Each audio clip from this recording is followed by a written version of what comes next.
All right, everyone, we're joined by Arkansas head coach John Calipari. Coach, welcome to San Francisco. Thank you. We'll open it up with a statement from you, followed by questions. Well, I probably will answer a few of your questions. I do practice yesterday. Leg was bothering him today, so I didn't put him through anything. We'll see tomorrow. I mean, if we had 8 to 10 minutes from him, in case of foul trouble, it would help. But,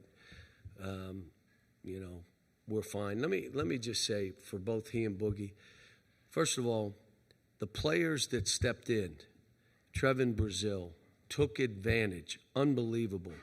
How about it gave Billy a chance to play big minutes? They all took advantage. Carter took advantage.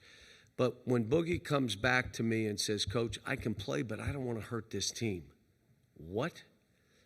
When I went to the other players and said, Boogie thinks he can do this, they all said, Coach, we need him. And it talks about the character, because I know there had to be people in his ear, in his orbit, that were saying, why would you play again? You don't have to play. He's like, I want to help my teammates. Don't you want that guy on your team? That's part of being evaluated. And Adu said the same. Probably had people in his orbit. Why would you play? You can't do, And all of a sudden, he's like, Coach, I want to try this. I want to know. 3 years I've waited for this moment, and if I can do it, I'm going to try. I said, fine, but if you're hurting at all, don't. We'll do this, and we'll figure out if you'll be okay to go, and if he's not. But, Chance, they tell me, is playing. I've had to do tape work today on Chance McMillan. I mean, he's one of their best players. They need another shooter. They really need one more shooter. But he can play. Tough, rebounder, shoot the ball. And now I got to go back on tape and say, okay, let's really figure out who he is. So we're both teams are going through the same kind of stuff. Did that answer? Can I leave now? John, Josh Duval from Associated Press. How is the mindset for you different? You've been at this stage so much as, a number one seed, number two seed who was expected to be here versus where you guys are now. Is the mindset any different?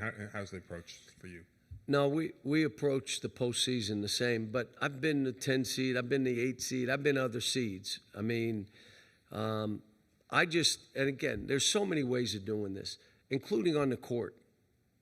There's a lot of ways to do this and have success. So for me, what I've done is I want this to be like regular season, like nothing has changed. The board hasn't changed. What we do, our shoot-arounds don't change. Everything is the same, so I want them to feel comfortable that this is no different. And we're in a tournament. Last tournament was Kansas, Omaha, St. John's, and us. This tournament is Maryland, Florida, Texas Tech, and us. Don't worry about any other games. It's just you're in a 4-man tournament.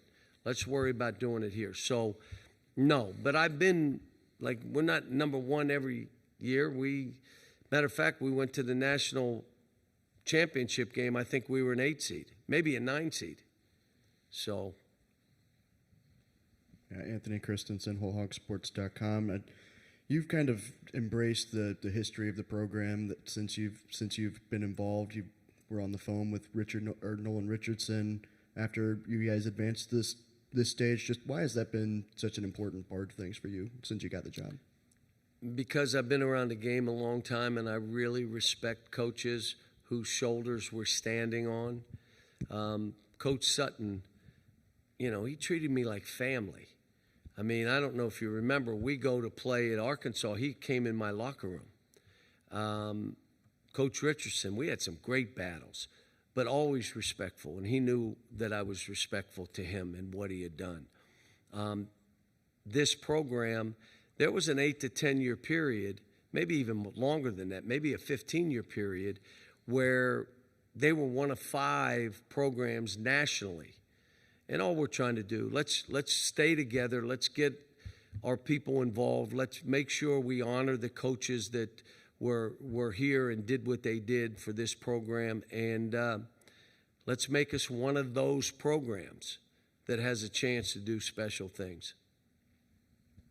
Coach Lane Higgins from the Wall Street Journal.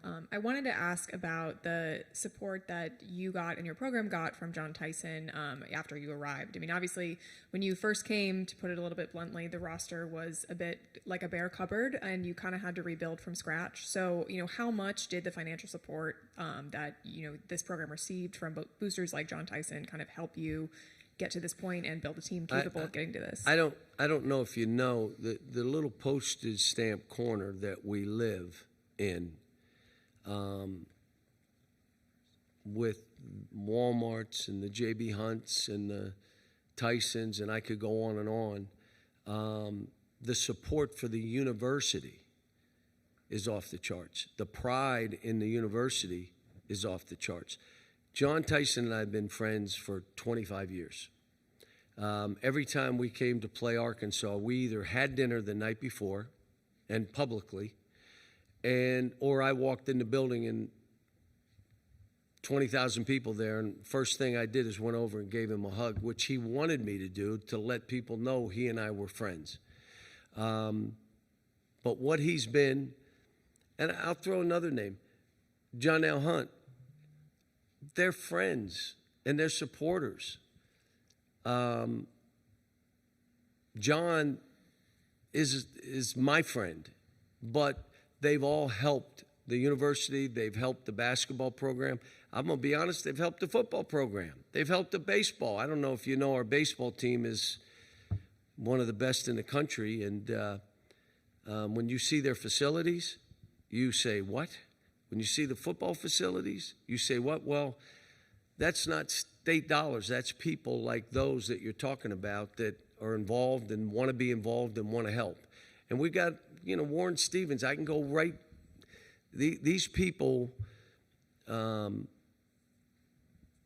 look at this, and Jerry Jones, they take unbelievable pride in their state, and I should say our state, and in that postage stamp little corner, which is, with just a different world, Springdale and Rogers and Bentonville and Fayetteville, and that little area is neat. Jackson Fuller, Southwest Times Record. Coach, you guys just had a really good defensive game against R.J. Lewis. Now you face J.T. Toppin. What makes him tough to guard, and is there anything you can take from how y'all defended R.J. and apply it to this game? Well, he's different. They're different, two different players. And I'll say it again, what Texas Tech, well coached, they can beat you either inside, outside, shooting threes, posting the ball, throwing it to 15 feet, backing you down, making you make decisions. The biggest thing with Toppin, he's a great passer. So not only does you talk about scoring, when you try to do different things, he can really pass. I'll say this, there's a reason we're the underdog in this game. They're very, very good. But it's a different deal covering this team than whether it be Kansas or St. John's. And I wanted to ask you about your "they forgot the nails" line. That's something that the Arkansas fans have really come to identify with. Where did that come from? Is that off the cuff? I mean, is that just can you kind of walk us through where that inspiration kind of came from? No, it's kind of off the cuff, and I wanted to just say, I know you threw us in the coffin, and then it was just, but we kicked it open. Well, then they forgot the nails. But I'm not the first guy to ever talk about they threw us in the coffin. There's been other guys that have used that. And again, when you're around a little time, there's stuff like that someone says, and I maybe should give credit. If I remember right, Bill Raftery did it, talked about it with Seton Hall. May have come out of a casket. I refuse to do that. That's not good luck. But he came out of the casket on his TV show and said, "We ain't dead yet." But he's crazy. I'm not that crazy. Pete Christie from KCBD in Lubbock. 5 years ago, you came to Lubbock, and you were real complimentary of the fan base and the environment. crazy. They were intense. There were thousands of them. And half the building were students, if I'm not mistaken. It was an unbelievable environment. The facilities, I'm like, but I came down when Coach Knight was there. And I came in when Coach Knight was there to talk to him about the dribble drive and what he thought of it. Because, his was motion and screening, and this was wide open, downhill running, touch the lane. And he gave me 2 great pieces of advice. There's got to be time when the ball stops. So you can boop, boop, boop, but the ball stop and make sure you can start again. And it changed how we did it. And he also said start some of it with pick and roll. So I was down there. He took me to a place to eat, which was a Chinese place that he used to eat at. And he had a bowl of butter, and he was dipping I'm like, oh, disgusting. But, yeah, we were down. And, it was great? He had me in his car, and it was going, neat, neat, neat, neat, neat. Like, what the hell is that? He left the seatbelt out for so long, it ran out of juice to yell to say, put your seatbelt on. But no, I've been down there a few different times. I'm a fan of Texas Tech, what they do, how they do it, their fans. It was nuts that night we played. I remember we made a shot to take it to overtime, I think. And if I'm remembering right, it was Emmanuel Quickly in the corner, made a 3 that made it take it to overtime. Well, fast forward to now, your thoughts on Grant McCaslin and what, the problems the Red Raiders can pose for you guys tomorrow night. Well, I'm watching tape, and I say in that league to have that record, to go on the road and win the games he's won, that team, he's got them to playing together and for each other. And they're like, we can play really fast, but we can also grind it if we had to. We could slow the game down, which we'll do at times. They can shoot the 3, or if you try to take that away, they can post it. And they play that way. And they'll figure out where there's an advantage, and they go right after it. He's done a great job. He really has. And it's going to be a really hard game for us. But you know what? My kids, they've come through the fire. And my guess is other than a fan of Arkansas, no one's picking us to win the game. But the great news in this tournament, you got to play the games. You got to play them. And so we'll see. And I'll tell the kids I'm going to do my best for 40 minutes to give you everything I have. Sometimes that's a good thing. Sometimes I'm not as good. But we'll see. Yeah, you've talked a lot about how rewarding the season has been for you and how it might be the most rewarding of your career. For you personally and for the team to have made it to the second weekend and potentially beyond, how much does that kind of add to that reward? The only people that know what we went through is us. The only people that know the individuals and what they had to go through is us. To know that every player on this team had to overcome something. And they'll come up and say, well, when we lost 5 games. And I'm like, yeah, right. Like, losing. What about when you were in my office in tears? What about that? Well, I don't remember. Oh, I remember. And so they have been through so much that to see smiles on their faces. Like, there one guy I just said, I'm just happy you're smiling. Like, I looked at him for 2 weeks. He's like, and I'm trying to tell him it's not life and death, because if you play it that way, you die a lot. It's not life and death. If you want to play that way, all right, it's hard. But for them to do what we were 0-5. We were 1-6 and had 2 road games that we weren't going to win either game. And all of a sudden, this team starts to right the ship. And I'll come back to DJ stepped up and took on whatever you need me to do, Coach. Billy stepped up. Carter stepped up. Nelly started being who we wanted him to be.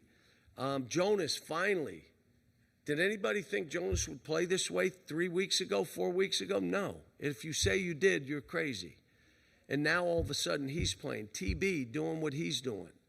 So the rewarding thing for a coach is seeing your kids smile and knowing where I always had to say, I believe in you and there's nothing you can do that disappoints me. So just go play. I don't even have to say that anymore. We believe too, Coach. You know, that's a big change from where we were. Last question here. Hey, Coach. Ty Richardson, ESPN Arkansas. You mentioned some emotions there. I know not only your team had them, but your wife and your daughter had them on the sideline. Megan. What was that embrace like after the win last week in Providence? So I heard that Megan was losing her mind in the seats, and I just somebody told me about it, and then they were sent a lot of stuff, and you know that Ellen cried. I mean, what people have to understand when the coach is going through something, so is his wife and his kids and his. You want to attack a coach, the wife and the kids take it personal. When you try to be mean and nasty and just have an agenda, what you want to do, those kids and that wife, they're watching that too.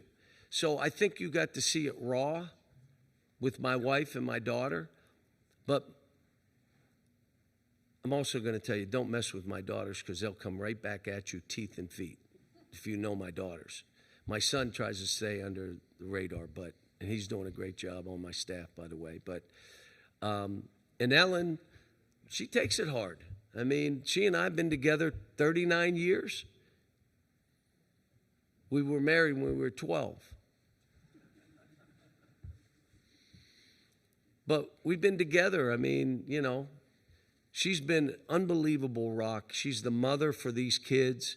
If they're not over my house once a week, she's saying, where are the kids? She gives them all chocolate and fruit roll-ups, and they're in a bowl that they can take. She makes cupcakes for them every birthday. I should say cupcakes, brownies. And the former players will call back on their birthday. If I wish them a happy birthday, she's sending me brownies. Now think about that. The kid's 50 years old. He wants brownies on his birthday. So, I mean, this is, I know you look at this and, you know, well, you're high profile, you take it. But not only my family, everybody that's coaching, their families. So, but I'm happy for her. There was a time we were 0-5, and I apologized to my wife for putting her through this. I apologized for. She said, "No, you're going to do fine. I'll be fine." But I also apologized to the AD, Hunter Yurchek, and you ready? I apologized to John Tyson. You got me to do this. I apologize. I didn't think we'd be 0-5. But you know what? I think if you're trying to do the right thing and you stay focused on kids, it usually turns out okay. Sometimes not in that 1 year, but over a period of time, you're trying to do right by the kids. It usually plays out pretty good. Thanks. Coach, thank you. Everyone will be joined by Joan.